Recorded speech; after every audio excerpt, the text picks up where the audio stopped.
Welcome back to the Navy Sports Magazine. Mid's heading to West Point this week in a lot of sports as they try to get those proverbial stars, add those to their collection. As you can see, Frank Bradley's got the sweater on this week. For you and your teammates, how do you stay even keel, stay level, and make sure that you are peak performing not only mentally but physically coming up on Saturday? Yeah, so this is probably the most stressful meet that we have. The Army-Navy meet is definitely the biggest. So we do a lot of pressure sets up in the gym, change things around. We've been preparing since September to go to this meet, so I think all of us are ready. You've obviously had a chance competing at the West Point Open, so the surroundings certainly not going to be, even for your younger guys, they've had a chance to get some exposure to it. Does that help, knowing that you have seen the surroundings and competed on that apparatus in an environment like that? Oh, yeah, definitely. At West Point Open, it's a different venue, but we get to practice in the gym that we're going to be competing in. So definitely touching the equipment. Every set of equipment's different. So it's nice to be able to, tumble on the floor and feel the rings and stuff. So I think all the freshmen kind of have an idea of what it's going to be like, but obviously there's going to be tons of Army fans there. So, does familiarity with equipment, with a, obviously with a different apparatus, does that really make a difference for you guys, or is that something that you can block out from meet to meet as you all compete? I think it can do what you want it to do. So if you've never been on it, you kind of block it out. You don't think about it. But then if you've seen it before, then it just makes you a little more comfortable knowing, like, I got this. I can hit a set. I've done this before on these set of bars. So now, in your time here, you've known nothing but success. As one of the older guys in the program right now, you got a lot of talented youngsters that, as older people in the program, you're kind of in charge of helping bring along. But, you all have got a great coach. You all have built a great culture in a short amount of time under his tutelage. Why has it been so successful under Coach Simon so far?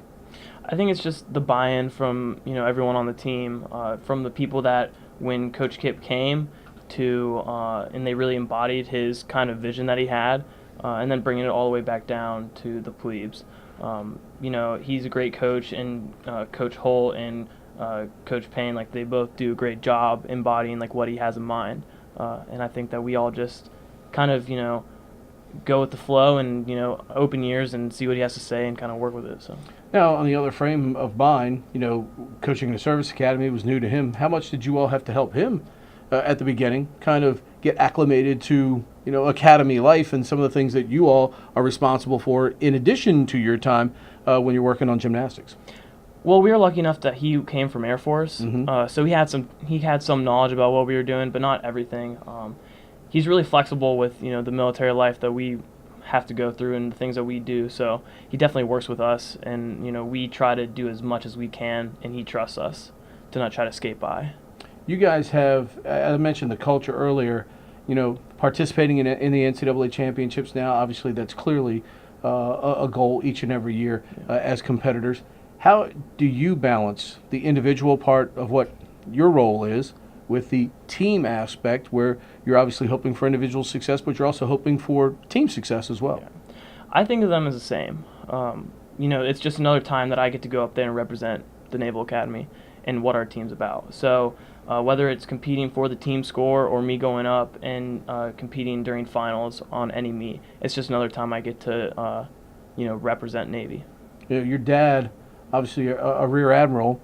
What was there ever a thought of anywhere else other than the Naval Academy? I know it's been such a part of your life growing up in a great place like Virginia Beach. I know you were down there, and obviously finishing up over McLean before you came here. But was there any thought of going anywhere other than the Naval Academy? No, there was. I was looking at William & Mary, Penn State, the other big gymnastics schools, and the school just stood out to me more, had better options for me, so that's why I decided to come. How early did you get into gymnastics, and when did you know that gymnastics might be your vehicle to obviously a great education?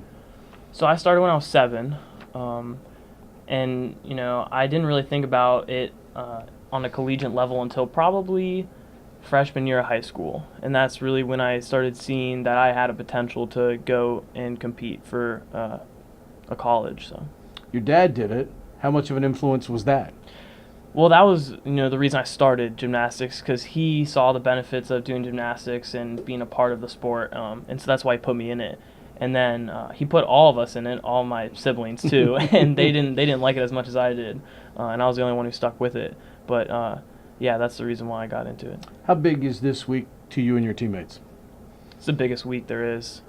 There's so much energy in the gym right now, and it's probably one of the best weeks. I still remember from my plebe year, the week leading up to the Star Meet, and me competing on the floor at West Point.